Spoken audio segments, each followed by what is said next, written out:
In the heart of a brutal winter, deep within the snow-covered Rockies, a former Special Forces operative moves silently alongside a massive black horse, a creature as fierce as it is loyal, like a shadow inseparable from its form. In the pitch-black night, they stumble upon two female rangers left for dead, their bodies bruised purple, their souls teetering between life and death. They would have been claimed forever by the merciless snow until the horse performs an act no one could have imagined. But that's only the beginning. From that moment, their journey is no longer just a battle against blizzards and freezing cold, but a ferocious confrontation with betrayal, the hidden darkness of underground gangs, and a name thought long buried in the past, Victor Kane. The wind howls through the Rocky Mountains, carrying shards of snow as sharp as knives slicing into flesh.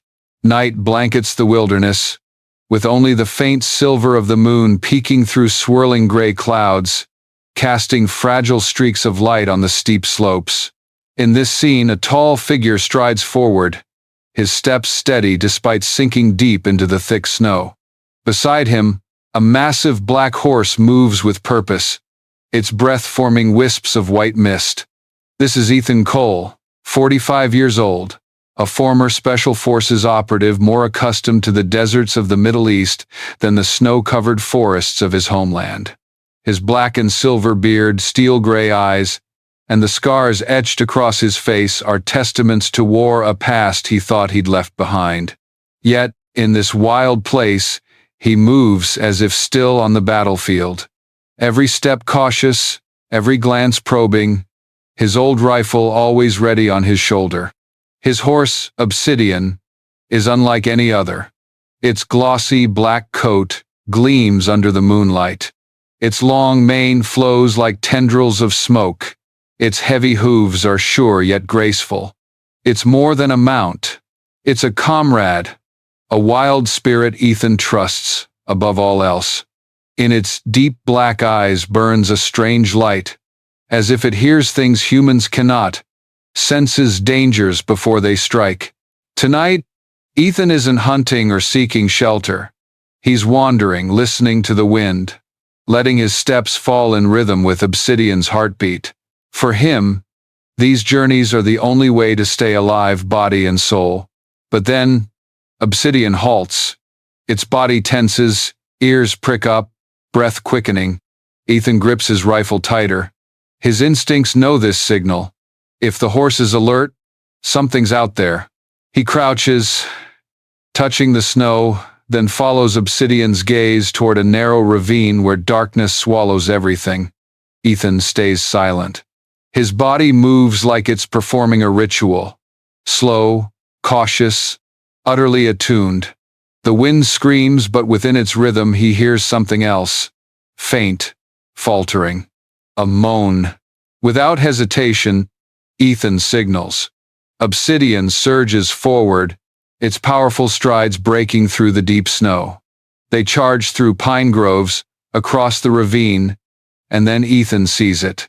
A dark stain of blood spreading across the white snow, trailing down the slope. His heart tightens. This isn't animal blood. It's too thick, too much. He moves faster, tracking the trail. When Obsidian growls low and stops by a snow mound, Ethan knows they've arrived. He kneels, brushing away the snow, and his heart sinks. Two figures, nearly buried in the cold. They're alive, but barely clinging to life. Two female rangers, their uniforms torn to shreds, blood staining the snow around them.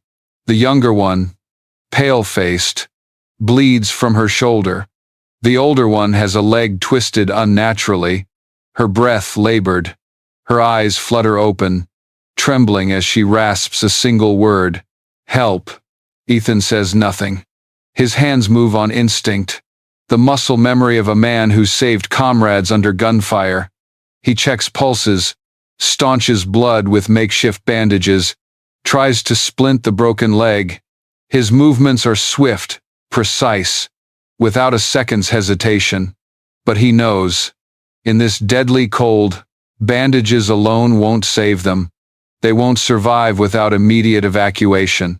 Obsidian snorts, lowering its head to nudge the shoulder of the injured woman, as if urging her to stay awake. Then it does something even Ethan didn't expect. It kneels, lowering its massive body, its black eyes seeming to say, "Put them on my back." Ethan freezes for a moment. Years of companionship have shown him Obsidian's uncanny intelligence, but this surpasses everything. He nods, lifting the older woman and resting her against the horse's side.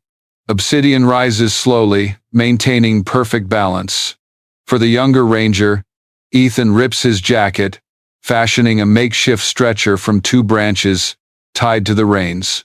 The scene is surreal. In the midst of a blizzard, a lone soldier, a colossal black horse, and 2 dying women together defying the cruelty of nature. Ethan takes a deep breath, grips his rifle, and turns his gaze toward the deep forest. He knows, blood in the snow never tells a simple story.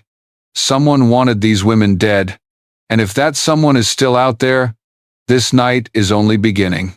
And before we continue with the main story, don't forget to subscribe to the channel and like the video. Oh, and drop a comment below to let us know where you're watching from. We'd love to hear it. The storm rages on, snow swirling in the air like thousands of tiny needles stabbing at their faces. Ethan hunches forward, his broad shoulders shielding the older ranger he supports. Obsidian leads the way, its steady strides carving a path through the dark, the stretcher tied behind, swaying with its rhythm but holding firm. Every step is a battle. Snow reaches their shins, and the wind lashes like it wants to hurl the group into the abyss below. Ethan grits his teeth, holding the trembling body of the older ranger tightly. He doesn't allow himself to think of stopping. A moment's pause is a moment closer to death.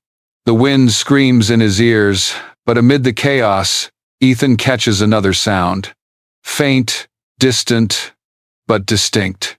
The clink of metal, then subtler signs.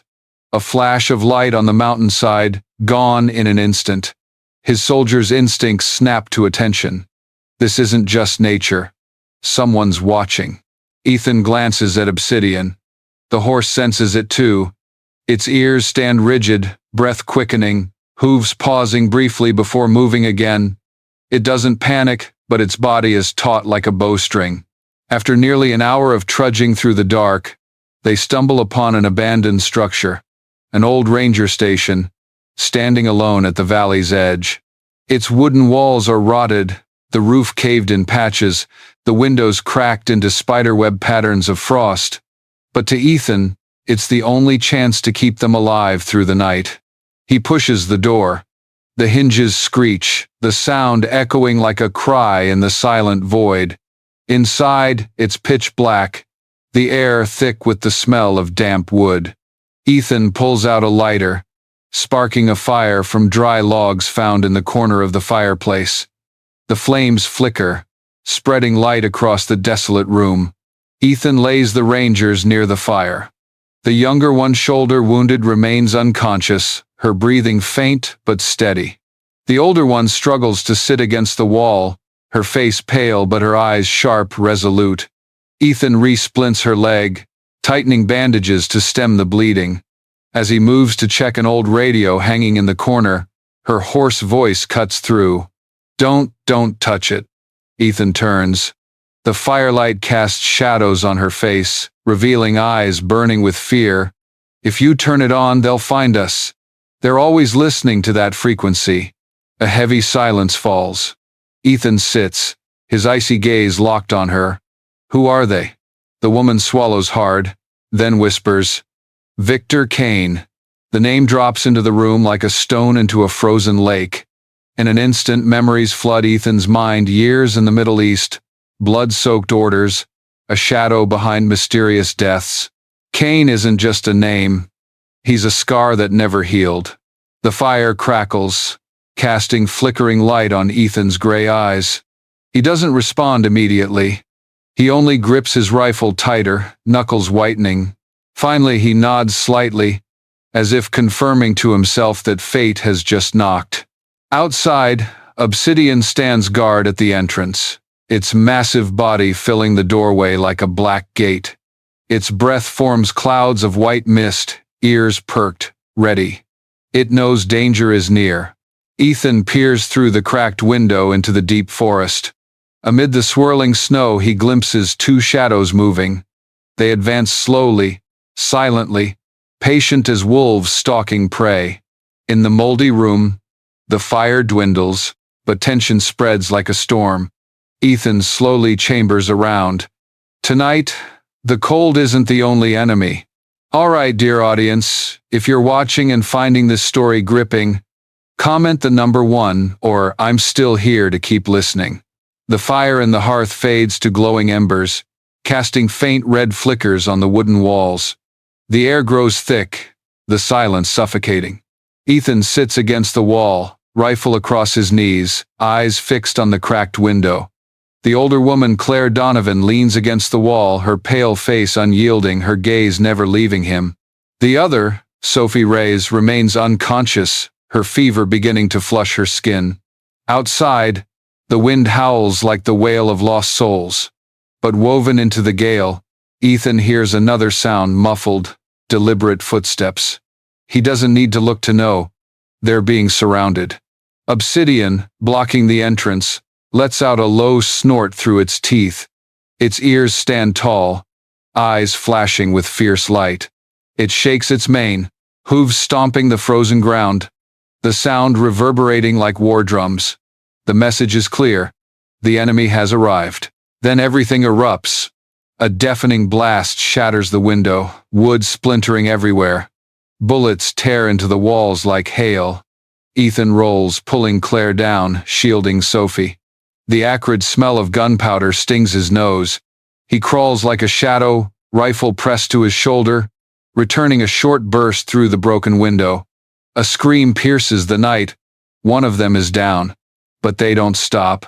From the back of the cabin, 2 more volleys rip through the walls, sending rotten wood flying. Ethan curses under his breath. Staying here will turn them into frozen corpses. And then, Obsidian acts. The massive horse charges inside, slamming its hooves onto the wooden floor. The sound echoes hollowly. Ethan looks up, realizing part of the floor is different, hiding something beneath. Obsidian stomps again, harder. The boards crack, revealing a dark, gaping hole, an old trapdoor. Without hesitation, Ethan lowers Sophie into the tunnel first, then helps Claire down. He looks at Obsidian. The horse dips its head, sliding its massive frame through the narrow gap. Miraculous as living night. Ethan jumps in last, pulling the boards to cover the hatch. Just in time, above them, the attackers storm in, splashing gasoline across the cabin. Below, the darkness is absolute, the air thick with damp earth and mildew. Ethan flicks on a small flashlight. The tunnel is narrow, its dirt walls crumbling, but wide enough for man and horse.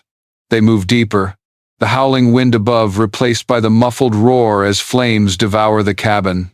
The fire's glow reflects down the hatch, bathing their faces in red. Sweat beads on Ethan's brow, but his eyes remain cold, focused.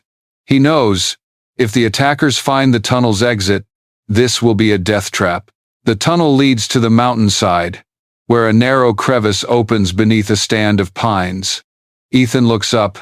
The night sky burns red behind them, the cabin engulfed in a sea of flames. Snow melts into steam, ash drifting down. The attackers think they burned alive, a fatal mistake. Ethan helps Claire and Sophie out, laying them on the snow. Obsidian stands guard at the crevice, its breath like a forge, black eyes blazing under the firelight. In that moment, it looms like a living statue, a black, unyielding force against both nature and man. Ethan grips his rifle, eyes fixed on the deep forest. Tonight they survived, but blood has spilled, fire has roared, and Ethan knows this is only a warning. Dawn breaks. The first rays of sunlight pierce the gray clouds, spilling over the icy peaks of the Rockies, but they do little to thaw the cold. The group's breath forms clouds of mist, dissolving in the wind. Ethan stands motionless on the slope, staring at the distant column of black smoke still rising from the burned cabin. He knows this isn't an ending, but the start of a longer hunt. Claire rests against a tree, her face pale but her eyes fierce. Sophie's fever burns, her shoulder wound seeping, but she still clings to life. Ethan tightens her bandages, securing the wound. The task is familiar, but his hands tremble slightly. Not from fear, from memories creeping back. That name, Victor Kane, echoes in his mind. His former commander, the man who sent countless lives to their graves, then vanished as if he never existed. And now, he's behind this ambush.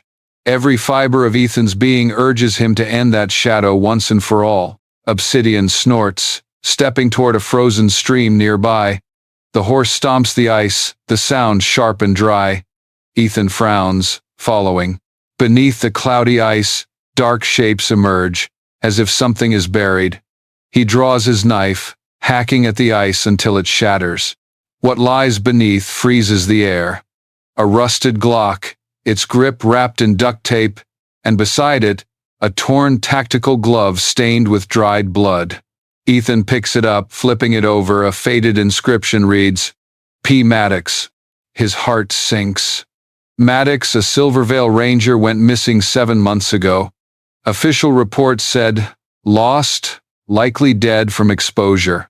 But this tells a different story. Maddox was murdered.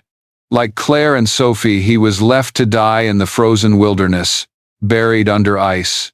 Ethan grips the rusted gun, his eyes cold as he looks at Claire. No words are needed. They both understand. These deaths aren't accidents. This is a purge, a systematic killing network with Kane at its core. Obsidian tosses its mane, letting out a low snort. It lifts its head, pointing east where the Red Elk Range rises, its jagged cliffs and trails nearly erased by snow. Ethan follows its gaze, silver light glinting in his eyes. The horse always senses the way, and now, its instincts lead to another place. What's there? Claire asks, her voice weak but firm. Ethan doesn't answer immediately. He only recalls whispers from old comrades about an abandoned mine once used for secret shipments.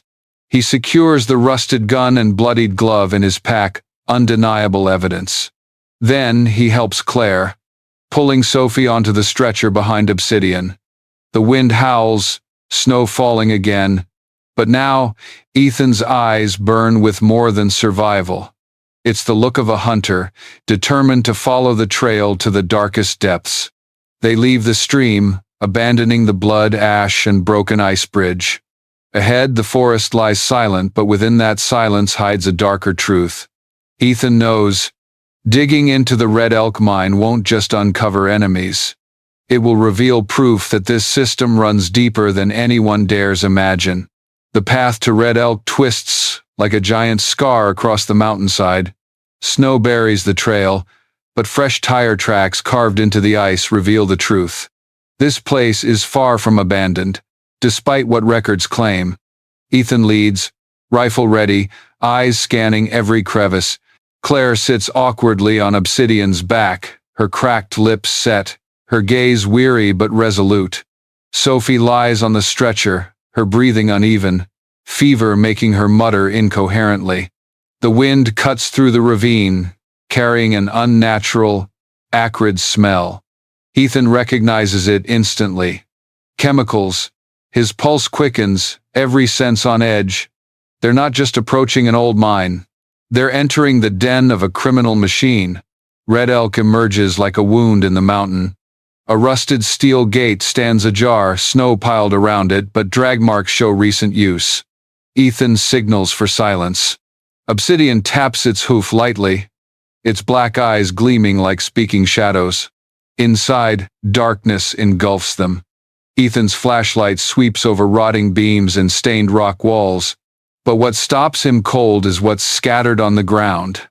Empty cartons marked 31, dust-covered plastic bags, broken vials, discarded medical gloves. The chemical stench clings to every corner. This isn't an abandoned mine. It's a drug lab. Claire trembles, her eyes wide. God. Her voice breaks in the frigid air. Ethan kneels, picking up a wet scrap of paper stuck under a metal table. Under the flashlight, shaky handwriting appears. Kane, dek 31. Sector Country 1216. Ethan's grip tightens, knuckles whitening. 12/16. A date just days away. Not just a note. A plan for a major shipment. Obsidian growls low, ears shooting up. It steps toward a dark corner, where an old tarp covers wooden crates. Ethan follows, lifting the tarp, and his heart clenches. A small iron cage. Inside, dried blood clings to the bars, dog fur caught in the gaps. Claire covers her mouth, tears welling. They'd used service dogs for testing, for coercion, then left them to die in the dark. Ethan shuts his eyes briefly, but when they open, his gaze is sharp as a blade. He pulls out his phone, recording everything. Papers, bags, the cage, chemical traces, undeniable evidence. Suddenly, a sound echoes from deep in the tunnel. The scrape of metal, the crunch of boots on gravel. Ethan signals. Claire, fighting pain, grips her pistol tightly. Obsidian turns, its massive body shielding Sophie's unconscious form. The flashlight sweeps the tunnel wall. A shadow flickers. Then a hoarse laugh echoes through the stone. Looks like we have uninvited guests. Ethan knows that voice. Low, sharp, chillingly familiar. Though the face remains unseen, he knows. It's one of Kane's loyal dogs. The man hasn't shown himself, but his words alone thicken the air, suffocating. Claire looks at Ethan, lips moving soundlessly. Obsidian clenches its jaw, tossing its mane fiercely, as if ready to lunge into the dark. Ethan breathes deeply, eyes locked on the black void ahead. He knows, from this moment, there's no turning back. The sound reverberates from the tunnel's depths like a beast's growl. Ethan presses his back to the stone wall, finger tense on the trigger. Claire breathes heavily, her pistol trembling in her hand, her eyes searching Ethan for a signal. Obsidian snorts softly, its massive form blocking Sophie's unconscious body on the stretcher. Heavy footsteps grow closer. Then, from the darkness, a flashlight beam cuts straight into Ethan's face. He tilts his head, dodging the light, raising his rifle. The click of a gun being cocked echoes clearly in the tight space. Hold! A woman's voice rings out, low and firm. Not the hoarse laugh from before. This is the voice of someone forged in discipline. A figure steps forward. Tall, clad in dark tactical gear dusted with road grime. A silver badge glints under the flashlight. FBI Special Agent Marlowe. The air freezes for a moment. Ethan keeps his rifle aimed, eyes narrowing. An FBI agent in Kane's lair? Hard to believe. Marlowe slowly lowers her flashlight, raising both hands to show she's no threat. I'm not with Kane. I've been tracking him for 3 months, and if you're still alive, we're likely on the same side. Ethan doesn't lower his gun. He studies her every move, every breath. Then Obsidian steps forward, positioning itself between Ethan and the stranger. The horse growls low, its black eyes boring into Marlowe, as if probing her very veins. Something unexpected happens. Instead of fear, Marlowe looks at Obsidian, her eyes flickering with emotion. My God, it's him. Her voice is almost a choke. Ethan frowns. You know this horse? Marlowe nods slowly. 5 years ago, I was part of a research team on rescue animals after the Colorado Springs wildfire. There was a black horse we called Obsidian lost in the flames. No one thought it survived. I never imagined. It's here. With you. In that moment, the air seems to soften. Claire looks from Ethan to Marlowe, suspicion and hope mingling in her eyes. If Marlowe's words are true, her presence could be a miracle. Or a carefully laid trap. Marlowe sits, pulling a crumpled map from her jacket. She spreads it on the damp stone floor. Red lines trace federal routes from Colorado to New Mexico. Circled points marking Kane's transfer hubs. December 16. Deck 31. Sector C3.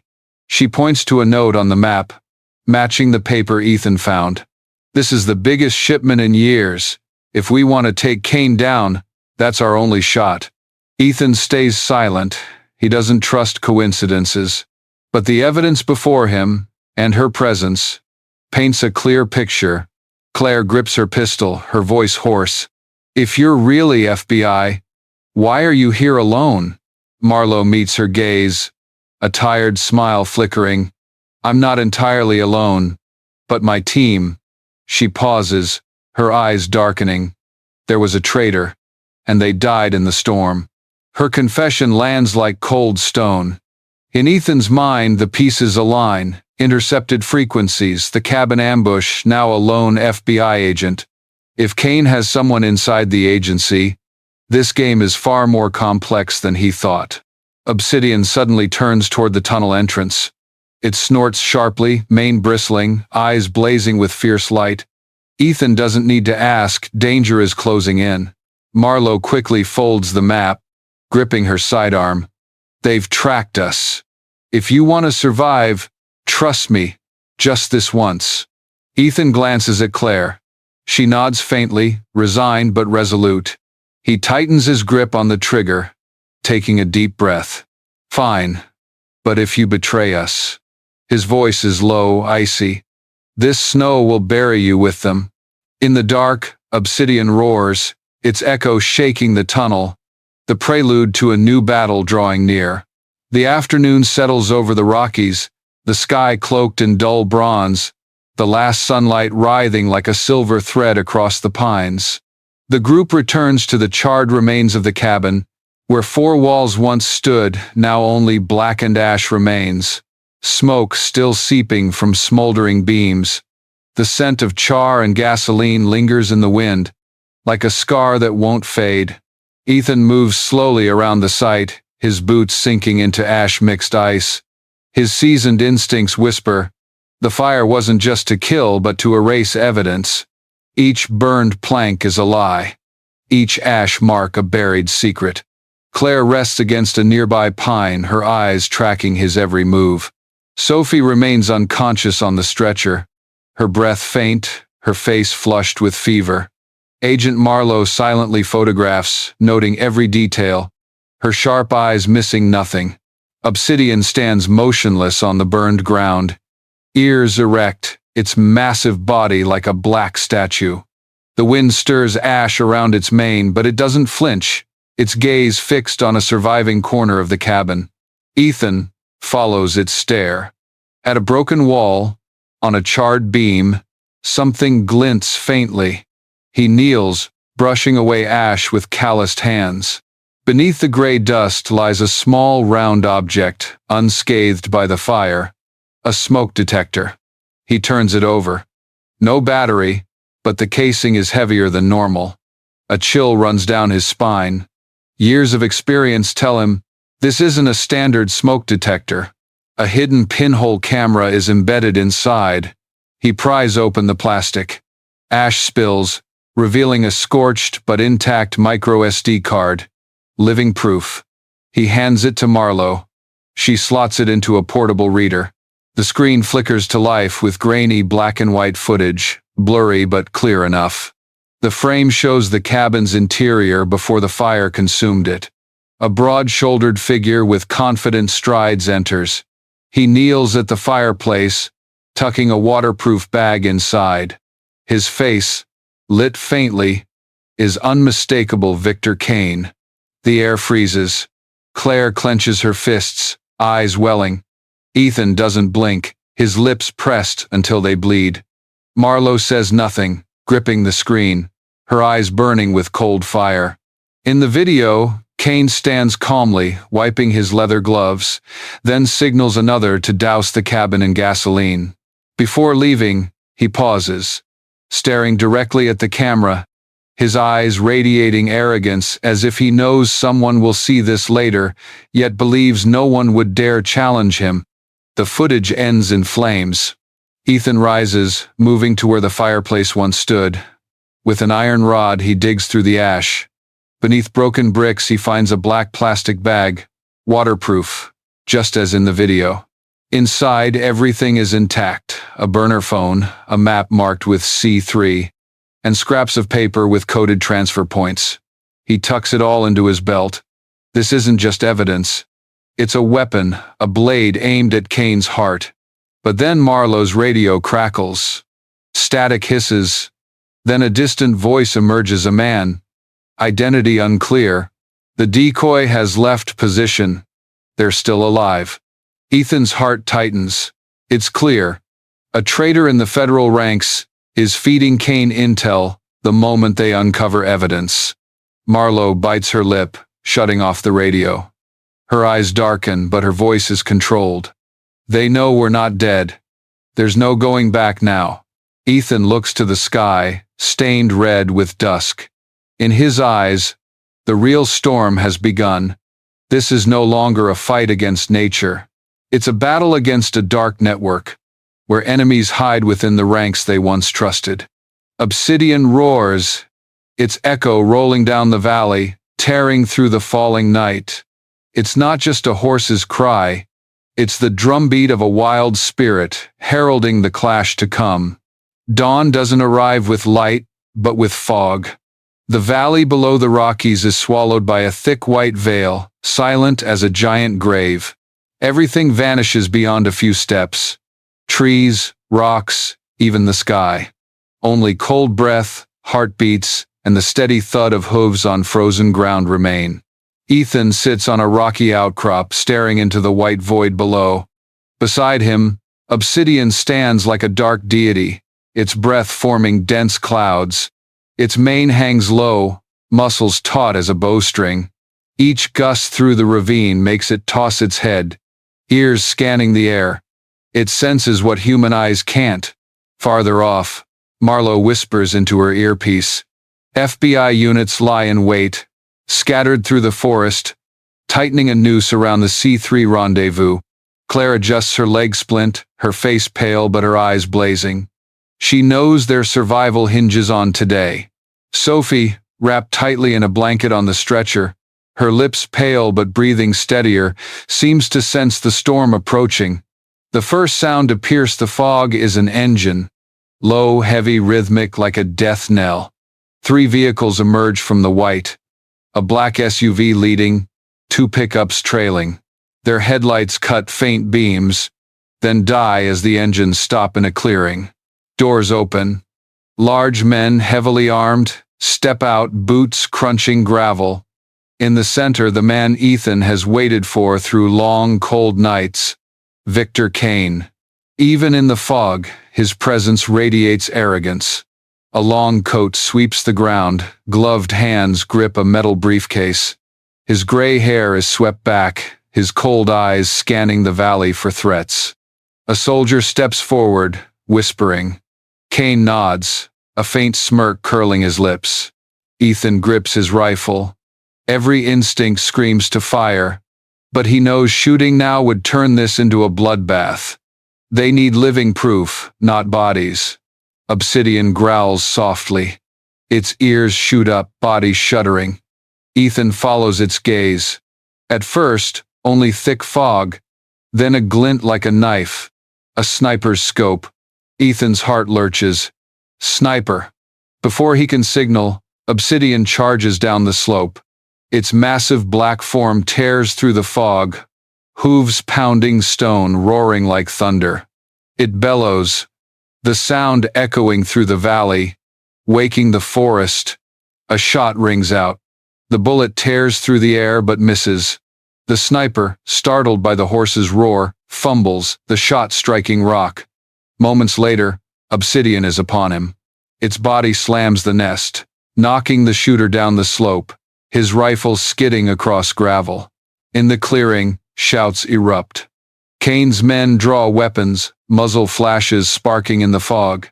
The FBI returns fire from both flanks. The battle explodes, gunfire echoing off the cliffs, mingling with Obsidian's guttural roars. Ethan slides down the slope, rifle to his shoulder. Each shot is precise, cold, dropping targets in the haze.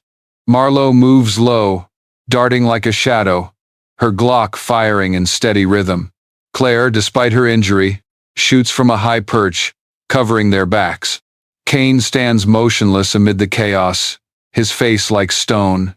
He's not rushed, not afraid, watching like a predator accustomed to blood. As his ranks falter, he opens the briefcase, pulling out a small device with a long antenna, a signal jammer. Ethan aims, but too late. Kane flips the switch. A wave of interference floods the air. FBI radios crackle uselessly. Signals cut. Marlowe's shout is futile. "We're jammed." Then, from the valley's north, another engine roars. Two more vehicles appear. Heavy armed men pouring out. The battle tips against them. Obsidian weaves through the gunfire, its form like a dark god in the fog. Each kick, each charge is an earthquake. But the enemy is too many. Ethan knows they're caught in death's jaws. In the chaos, his eyes lock with Kane's. From afar, Kane's gaze burns through the fog, cold and predatory as a wolf's. He tilts his head, as if saying, "This isn't the end." Ethan fires. The bullet cuts the fog, leaving only a streak of light. Kane vanishes behind his men, retreating to the SUV. Its engine roars, swallowing him and his crew into the thick mist. The gunfire thins, leaving only panting breaths and obsidian snorts. The FBI holds the ground, but the main target has slipped away. On the muddy, blood-soaked earth, shell casings litter the snow, the air thick with gunpowder. Ethan slumps beside Obsidian, hand on its dew-soaked mane. In his eyes burns not just anger, but a vow. Victor Kane stared him down, a challenge issued. And Ethan knows this was only the opening act. The fog lifts, revealing a ravaged battlefield. Smoldering wrecks, scattered casings, blood staining the snow in grim patches. The stench of gunpowder and gasoline lingers, heavy with each breath. Ethan leans against a rock, panting. The brief, brutal fight drained him. Claire, on crutches, her face pale but eyes fierce. Marlowe checks her ammo, counting each bullet. Obsidian stands amid the carnage, breath steaming, mane tangled, its massive body streaked with mud and blood. It doesn't falter, standing like a primal warrior. But the victory is hollow. Victor Kane vanished into the fog, leaving not just chaos, but a question. How did he know their every move? Ethan isn't one for baseless suspicion, but his instincts whisper, the traitor isn't out there, but close. A radio lies in the dirt, still crackling. Ethan picks it up, wiping off mud. A short recording plays, a low, clear voice. "Ensure the FBI doesn't touch Kane. Keep them busy. I'll arrange the escape." His heart clenches. Not Kane's voice. Someone internal. The cadence, the rhythm, unmistakable. Ethan recalls it. One of Marlowe's FBI team. He looks up. Marlowe hears it too, her eyes wide with horror and pain. A brutal truth. Her team was compromised from within. Kane doesn't just have hired guns. He has links in the federal system. Obsidian roars, turning north. Ethan's eyes follow a figure flees through the thinning fog. Compact but swift. The FBI logo clear on their back. No more proof needed. The traitor is exposed. Ethan sprints, boots pounding wet earth. Obsidian follows, hooves thundering. Marlowe and Claire shout, but Ethan is already gone, swallowed by the fog, heart leading the way. The chase cuts through the iced pine forest. The FBI figure darts past trees, steps frantic but desperate. Ethan pursues, each breath steaming in the cold. Obsidian surges, its giant strides closing the gap. When the figure stumbles down a slope, Ethan is on them. He tackles them into the snow, rifle pressed to their neck. The captive thrashes, eyes wild, a face that once shared firelight, food, and camaraderie. No excuses remain. In their pocket, Ethan finds a small signal device, still blinking, the tool that jammed communications and let Kane escape. Marlo arrives, panting, her face collapsing. She looks at her fallen teammate, eyes red as if losing a piece of herself. Ethan says nothing. He tosses the device to her and turns away. Back at the battlefield, the group sits around a makeshift fire, quieter than ever. Ash rises, light flickering on weary faces. Obsidian stands guard, its black eyes piercing the forest, seeing what humans cannot. Ethan knows this betrayal is just the surface. If one FBI agent could sell their soul to Kane, how many more sit behind desks, signing orders, cutting signals to protect him? The fire crackles. In Ethan's heart, doubt gives way to cold resolve. This war is bigger than anything he's faced. Kane is just the head of the snake. The nest lies in the shadows, ready to strike. Obsidian tosses its mane, its low bellow echoing through the forest. It's a vow, a war drum. Ethan meets its gaze, his eyes reflecting the flames. In the thick silence, one thought rings clear. The real battle hasn't begun. Morning dawns in Silvervale, an unusual quiet gripping the town. Snow-swept streets, hastily cleared, lead to the county courthouse, a weathered red brick building now the state's focal point. Outside, townsfolk crowd, breath steaming in the biting cold, eyes tense. An armored convoy cuts through the fog, tires screeching on icy roads. In the steel-plated SUV at the center, Victor Kane sits upright, hands cuffed, but eyes blazing with pride, like a general entering a hall, not a courtroom. Not a trace of fear, only a smirk, as if he's already played every move. Ethan stands outside the security fence, heavy coat draped over his shoulders, his cold gaze tracking the convoy. Beside him, Claire sits in a wheelchair, wounds unhealed but eyes alight. Marlo whispers to federal agents, clutching a file of evidence. Sophie, still recovering, isn't present. But her name echoes in every page, every testimony. The trial begins. The large wooden courtroom is packed, jurors in rows, reporters jostling, cameras flashing. The air is heavy, ready to burst. When Victor Kane is led in, all whispers fall silent. The prosecutor opens with the hidden camera's footage, Kane tucking the waterproof bag into the fireplace, ordering the blaze. The room gasps, murmurs uncontainable. Next comes Maddox's rusted Glock. The bloodied glove, the map marked C312/16. Each item on the table weighs like stone, shattering the room's silence. Claire is wheeled to the stand. Her voice is frail but cuts like a blade. She recounts the ambush, fallen comrades, the moment in the blizzard when life seemed to slip away. The room holds its breath. Jurors' eyes shift from doubt to belief. Marlo presents her report, tracing the network, showing logs from the burner phone found in the ashes. Numbers, coordinates, transaction trails ensnare Kane like a web. The defense lawyer rises, objecting, citing staged evidence and fabrication. But each word is crushed by undeniable truth. Kane's recorded voice plays, "Clean it out. No one lives." Its cold timbre freezes the room. The jury returns in under an hour. All eyes follow as their spokesperson stands, voice firm, "Guilty on all charges." The gavel strikes. The room erupts.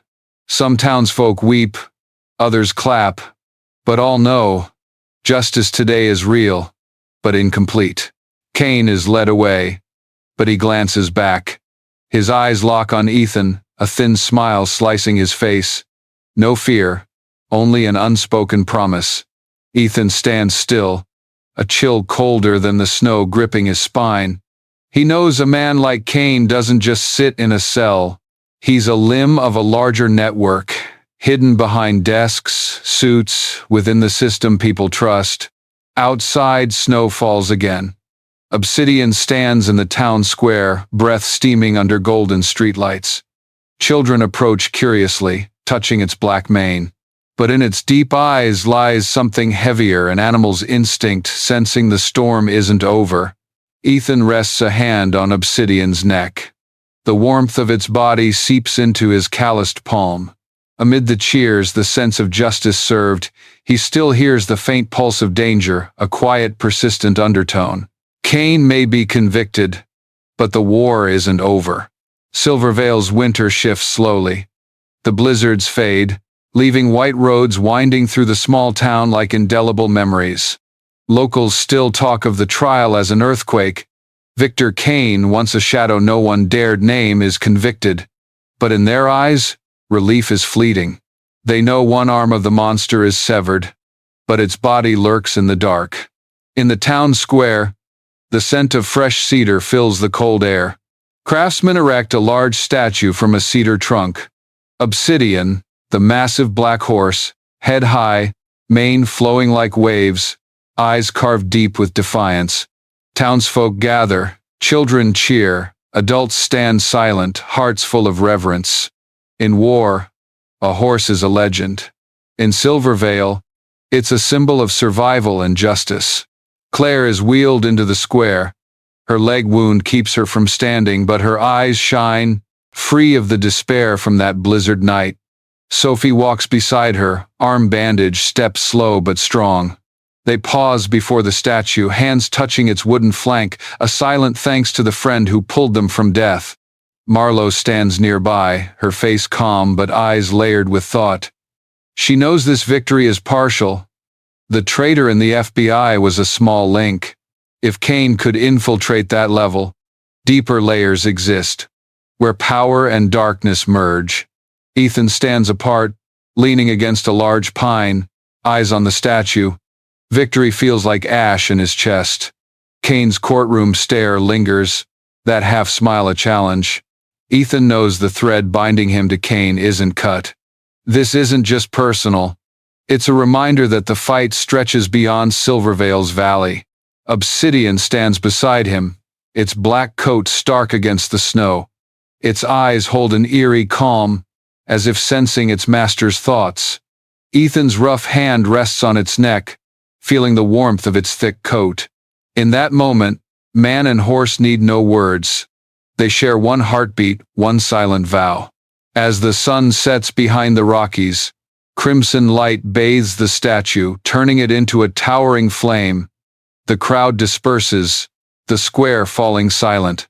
Only Ethan, Marlowe, Claire, Sophie, and Obsidian remain.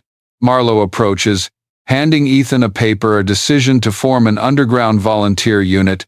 Those who no longer blindly trust the system, but fight for truth.